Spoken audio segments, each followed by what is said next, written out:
Selamat datang di Pojok Santai.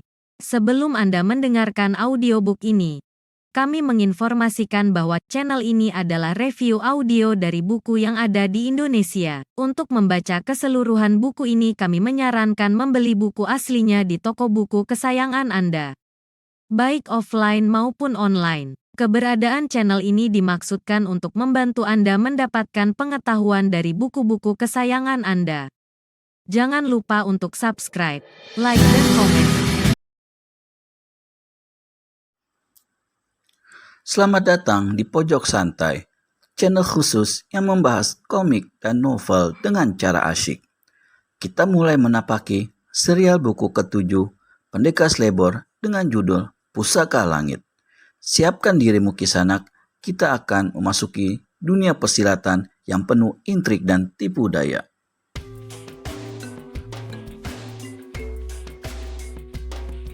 Gerimis masih terus turun. Tak ada tanda-tanda kalau limpahan air dari langit itu akan segera reda. Padahal telah hampir setengah harian hamparan tanah dibasahinya. Salakan guntur dan kerjapan kilat membungkam seluruh senandung satwa malam. Yang kini terdengar rinai rintik air yang menimpa daun pepohonan atau meninju atap-atap rumbia rumah penduduk. Sesekali desa angin dingin ikut memeriahkan tarian titik-titik air yang bagai jarum-jarum halus di angkasa. Saat itulah langit yang gelap pekat karena malam bagai hendak dibelah selarik cahaya merah bara. Selubung udara ditembusnya dalam kecepatan yang amat dahsyat.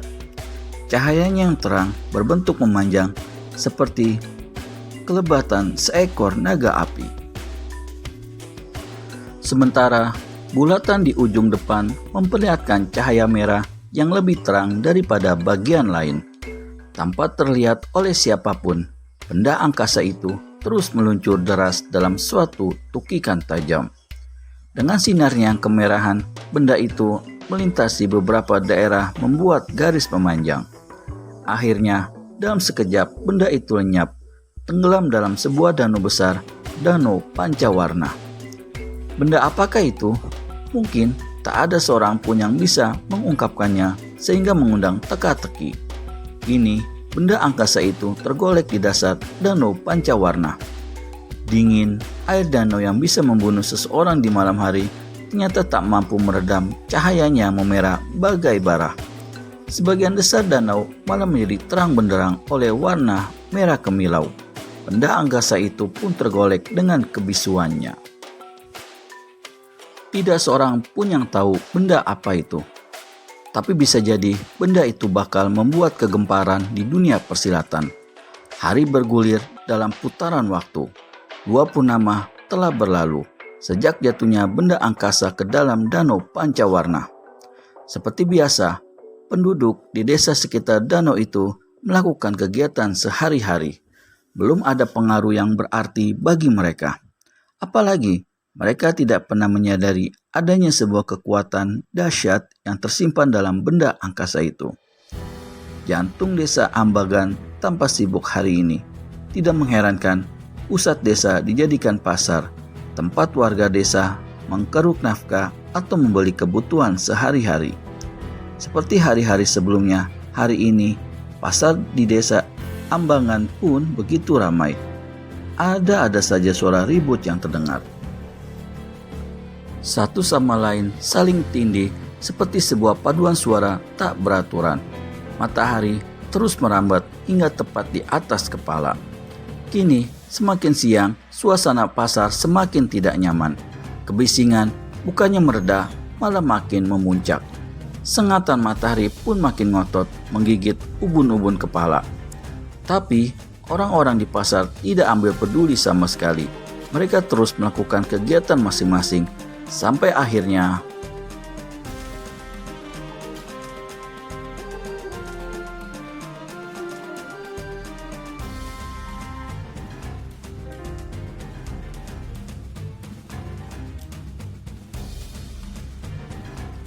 hiha! Sebuah teriakan lantang membahana tiba-tiba menghentikan kesibukan mereka serempak. Dengan tatapan bingung, para pengunjung menoleh berbarengan ke asal teriakan. Kini semua orang melihat sosok lelaki hitam bertubuh kekar tapi pendek. Dia mengenakan celana pendek dengan baju. Kulitnya yang hitam terlihat berkilatan dijilati cahaya matahari. Begitu juga kulit wajahnya. Tak ada yang pantas dilihat dari lelaki berumur tua itu. Tubuhnya kumal dan rambutnya kotor bergulung. "Siapa dia?" bisik seorang pedagang. "Tidak tahu, barangkali orang gila nyasar," jawab orang yang ditanya. "Tapi kalau diperhatikan, sepertinya aku pernah melihat wajahnya." "Iya, aku juga begitu. Tapi siapa ya?" Sementara penghuni pasar mulai kasakusuk tak menentu membicarakan orang yang baru saja berteriak tadi. Tapi ada juga yang kembali meneruskan pekerjaannya karena menganggap lelaki itu hanya orang gila. "Woi, apa kalian semua tidak tahu ada benda langit maha dahsyat yang jatuh ke desa kita? Benda langit bercahaya yang menyimpan kekuatan bintang. Kekuatan amat dahsyat. Hahaha. Kalau aku yang memilikinya, tentu akan menjadi tokoh nomor 1 dunia persilatan. Aku akan menjadi sakti mandraguna. Kalau aku sudah sakti, akan kukawini 99 janda di desa ini. Aminah, Turkiam, Samija, Jintan, Rokaya. Siapa lagi ya? Oh iya, Sulastri, Iam, Diding. Si Diding kan bukan janda, dia kan duda. Masa aku mesti kawin sama lelaki buduk itu? Tak usah ya." Oceh laki-laki berkulit hitam itu. Di sebuah kedai, beberapa lelaki muda yang mendengar teriakan kacau orang itu menoleh ke arahnya. Ucapannya barusan sedikit memancing rasa ingin tahu mereka selaku warga dunia persilatan. "Apa aku tak salah dengar tadi?" tanya seorang lelaki berjubah biru tua. Wajah orang itu tak sebagus pakaiannya, malah boleh dikatakan pasaran. Rambutnya digelung dengan sisiran rapi, sedang di punggungnya tampak sebatang toya pendek. "Jangan ikut-ikutan gila, Paksi. Kenapa kau harus percaya pada omongan orang sinting itu?" serga lelaki yang duduk di depan lelaki bernama Paksi tadi. Sama seperti Paksi, laki-laki itu pun mengenakan jubah biru. Tua, wajahnya amat menawan. Kulitnya putih dan berkumis tipis. Rambutnya dibiarkan terurai lepas, tapi tetap tertata rapi. Dia sering dipanggil dengan nama Ruda Paksa. Sebagai kakak seperguruan Paksi atau bernama lengkap Ruda Paksi, cukup wajar kalau berani menegurnya agak keras. Tapi mungkin saja dia memang pernah melihat benda keramat yang dimaksud, Kang. Bantah Paksi takut-takut. Ruda Paksa kali ini tertawa ringan. Ya, tapi hanya dalam angan-angan. Sudahlah Paksi, habiskan saja makananmu itu. Tugas kita untuk menyampaikan amanat guru mesti didahulukan. Ruda Paksi menaikkan sudut bibirnya. Dia agak kesal juga pada sikap kakak seperguruannya. Tapi biar begitu, ucapan Ruda Paksa tetap juga dituruti. Mereka mulai melanjutkan makan yang terpenggal beberapa saat tadi. Tapi baru saja mulai mengunyah beberapa kali, kembali keduanya terhenti oleh kericuhan yang terjadi di tengah pasar.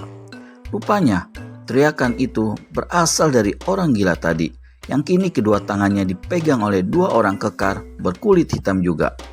Gerangan, apa yang terjadi dengan orang gila itu? Temukan jawabannya di video selanjutnya hanya di channel Pojok Santai. Segera subscribe dan tekan tombol lonceng untuk mendapat notifikasi video terbaru dari kami. Terima kasih dan sampai bertemu kembali.